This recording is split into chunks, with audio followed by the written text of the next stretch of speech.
What evidence do we have for modularity of mind? By modularity, I mean the idea that our mind is not a unitary device made from whole cloth, but that it has many different parts with different functions that work together to create consciousness and behavior. There's controversy and nuance to this issue, and we'll talk about that in more detail later. But at this point, it's fair to say that we have quite a bit of evidence for modularity.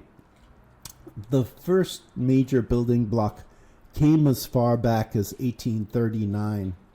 That was when a 30-year-old Frenchman named Louis Victor Le Borgne walked into the Bicêtre Hospital just south of Paris, complaining that he had lost the ability to speak. In place of talking, Le Borgne said one syllable over and over again, ta, ta. So much so that the staff started using this preferred sound of his as his nickname. They might say something like, "Oh, it's time for Tan's lunch now." A strange fact was that Le Borgne's intellect was still intact. He was described by those who dealt with him as intelligent.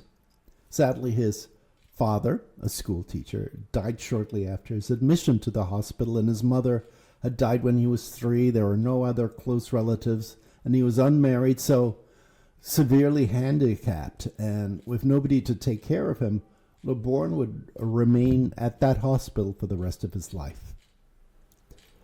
Toward the end, his condition deteriorated. He became bedbound because of a paralysis, and that in turn caused bed sores on his right leg, which developed into gangrene. Attending him was a surgeon named Paul Broca. More than just a surgeon, Broca had a huge store of curiosity and energy, which led him to make important discoveries regarding rickets, arthritis, muscular degeneration. This curiosity and energy also led him to some truly bad mistaken ideas too, like the belief that the brain size is correlated with intelligence. And he had some pretty outrageous racist notions too. But Broca operated to save Le Borgne's life. It's not clear from the record exactly what the procedure was. Despite his efforts, in 1861, Le Borgne succumbed to sepsis, the blood poisoning that gangrene causes. It wouldn't be fair or supported by the evidence to say that Broca was hoping for Le Borgne's death. But it's hard to imagine that there wasn't some anticipation. You see, not long before, Broca had gone to see a presentation by Ernest Aubertin at the Anthropological Society of Paris.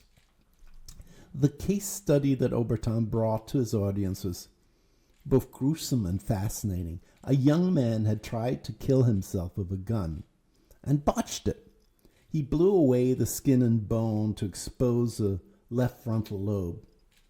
As strange as it is to think about it, the brain does not have nerves for feeling pain. The brain might cause psychic pain, but it doesn't feel physical pain or touch. The history of neurosurgery is filled with tales of doctors poking at the brains of their waking subjects and observing the results. This was one of those cases. Aubertin applied light pressure to an area of the left frontal lobe that some theorists had suggested might control speech. His action cut off blood supply to that part of the brain. The patient, who had been talking freely, suddenly fell silent. Upon releasing the pressure, his ability to speak returned. It was as if an on-off switch for speech had been flipped. Aubertin saw this as compelling evidence that this part of the brain was dedicated to speech. Coming out of that presentation, perhaps Broca thought, maybe Le Borgne's malady is caused by a lesion in that same area. Well, with Le Borgne's passing, he now had an opportunity to test that hypothesis. Broca performed an autopsy and was able to confirm that his hunch was correct. There was indeed a lesion in the third frontal convolution of the left hemisphere, which we now recognize as the center of speech. In fact, Le Born's brain was preserved in formaldehyde, so today we can still see the evidence of where the lesion was. Broca did not tarry in reporting his results. He made a presentation to the Anthropological Society the very day after Le Born's death. That area of the brain is now known as Broca's area, and Le Born's malady is referred to as Broca's aphasia. 2 years later, Aubertin wrote a paper documenting the theory and evidence that had come before Broca's discovery, but alas, the glory had already gone to someone else. And so began a long line of inquiry that continues to this day. The effort to localize behavioral and cognitive functions in specific parts of the brain. Since Le Born's passing, we've had many more famous case studies.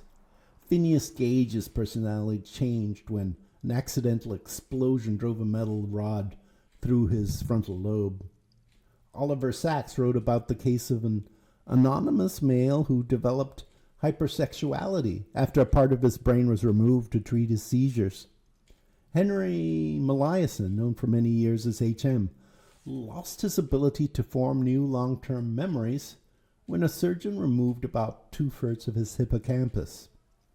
You see him here in 2 parts of his life. I'll probably make a video about him at some point because I have a strange personal connection to Henry Molaison. I was named after the surgeon who operated on him. So this kind of outcome is a pretty strong indication of modularity, right? A part of the brain is altered, and then a specific mental or behavioral function is affected because of it. Is that the only evidence we have for modularity? Far from it. Happily, we don't need to wait for horrible accidents or unfortunate surgeries to study the brain function. There is a whole suite of tools now to study the brain, including cross-sectional imaging tools like functional magnetic resonance imaging or fMRIs. The way this machine works is it measures blood flow in the brain by measuring the magnetic differences in beams traversing the brain. That way, it's able to see where the blood flow in the brain is, which reflects where most neuron activity is.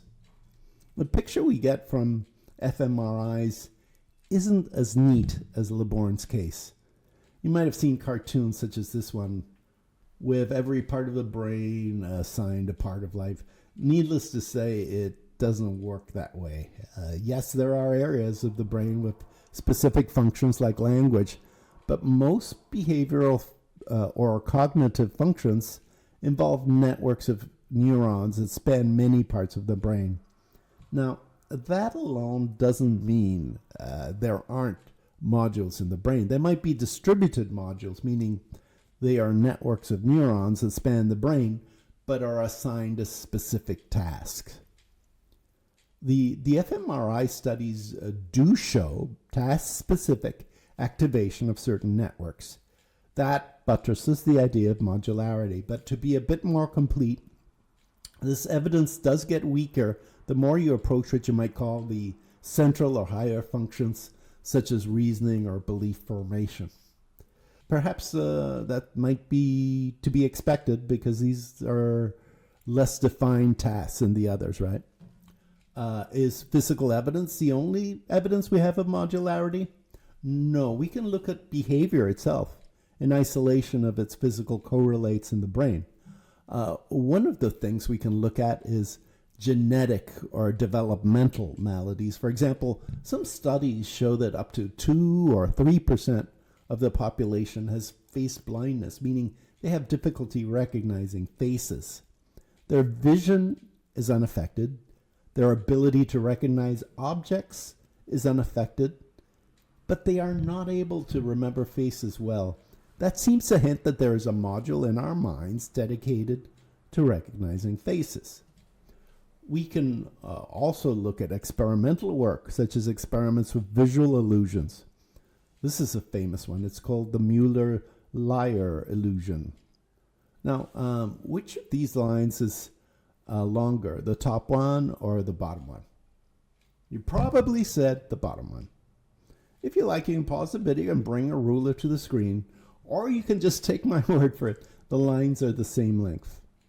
Now, you know that. Let's look at the graphic again.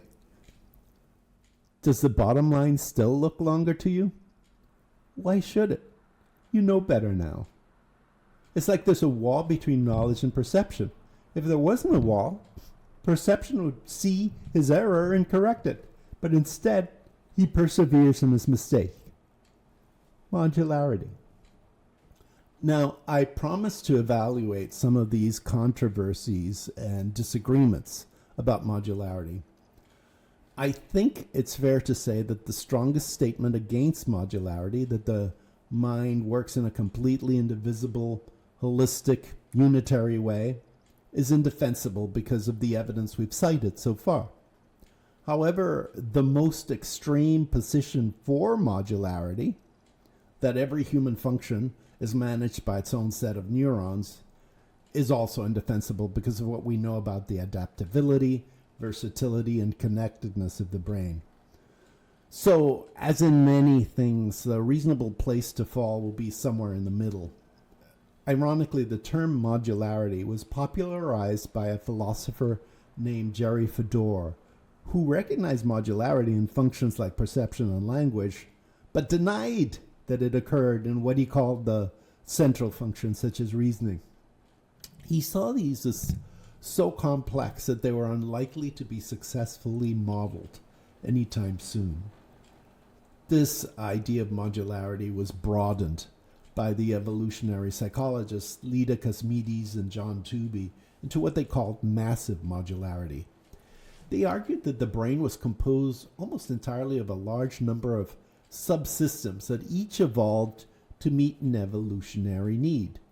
Examples of modules they identified were face recognition, cheater detection, mate choice, and threat detection. Cosmides and Tooby have been criticized for overreaching, but their views are not without evidence, some of which we've already discussed. And there's an evolutionary logic to the story they tell, which is very powerful. Many of the critics of modularity don't so much deny the validity of the observations we've presented so far, but rather they consider it a reductionist paradigm. They question whether this is the best framework for learning and understanding more about the brain. They emphasize learning and neuroplasticity, the ability of the brain to rewire its connections, rather than genetically inherited systems.